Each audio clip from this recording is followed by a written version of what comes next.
क्या है और बाहुबली 3 की कहानी क्या है, बाहुबली 3 में किस हीरोइन को कास्ट किया जा रहा है। मैं आपका स्वागत करता हूं बॉलीग्राज के फिल्मी गलियारे में। उस दिन महेशमती साम्राज्य के भाग्य का निर्णय होना था। कौन राजा बनेगा, कौन अपने समय के सबसे शक्तिशाली साम्राज्य को संभालेगा, इसका निर्णय लिया जाना था। राजमहल के सामने भीड़ खड़ी थी। भीड़ के सामने थे अमरेंद्र बाहुबली। शपथ भी ले रहे थे, लेकिन राजा की नहीं, सेनापति की। राजा की शपथ पहले ही ली जा चुकी थी। राजा बने भल्लाल देव यानी बाहुबली के बड़े भाई और राजमाता शिवगामी के पुत्र। लेकिन भीड़ चाहती थी राजा अमरेंद्र बाहुबली बने।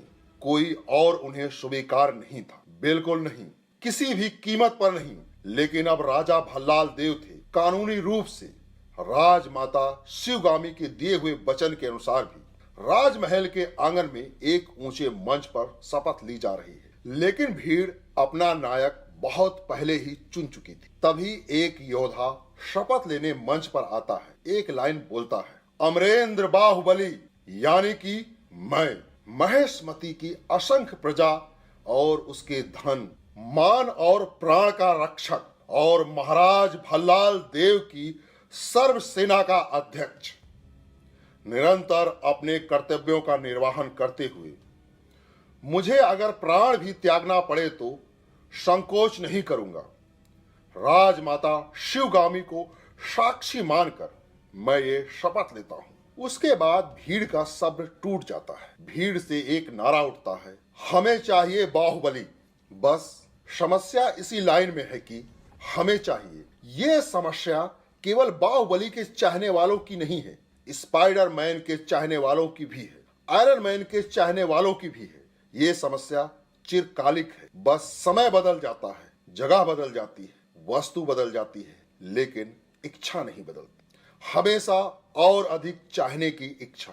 इतिहास की कोख में जब पहले आदम की पहली सांस ने जन्म लिया था, उससे पहले ही एक चीज जन्म ले चुकी थी। वो चीज थी इच्छा।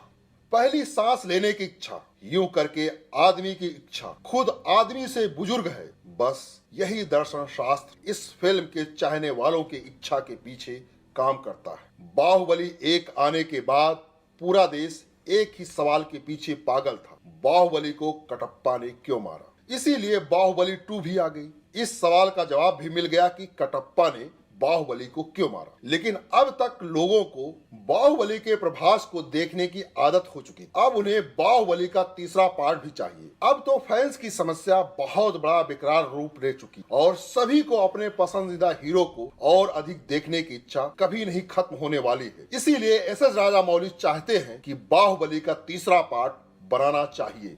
बाहुबली 3 आएगी कि नहीं, ये सवाल उतना ही पुराना जितना कि बाहुबली 2 की रिलीज डेट है। मतलब जिस दिन फिल्म का दूसरा पार्ट रिलीज हुआ, उसी दिन से फिल्म के तीसरे पार्ट का इंतजार भी शुरू हो गया था। बस उन्हीं इंतजार करने वालों के लिए एक खबर है। पत्रकार राजीव मसंद के साथ एक इंटरव्यू में प्रभास ने बाहुबली फिल्म को लेकर कुछ ऐसा कहा है कि बाहुबली 3 फिल्म आने के अनुमान लगाए जाने लगे। बाहुबली 3 फिल्म आएगी कि नहीं, इस सवाल पर प्रभास ने कहा, अगर राजामौली को बाहुबली का तीसरा भाग बनाना है तो इसके लिए उन्हें उत्साह दिखाना होगा। उन्होंने मुझे केवल 6 स्क्रिप्ट दी थी, शायद उनके पास कम से कम 10 से 14 स्क्रिप्ट है। बाहुबली 2 तक हम लोगों ने केवल 60% स्क्रिप्ट ही खत्म की। मुझे मालूम है कि राजामौली के दिमाग में बाहुबली 3 के स्क्रिप्ट पिछले 5 सालों से है, लेकिन मैं ये नहीं बता सकता हूँ कि बाहुबली 3 कब तक शुरू हो पाएगी। इस इंटरव्यू के बाद से ही दोबारा से चर्चा शुरू हो चुकी है कि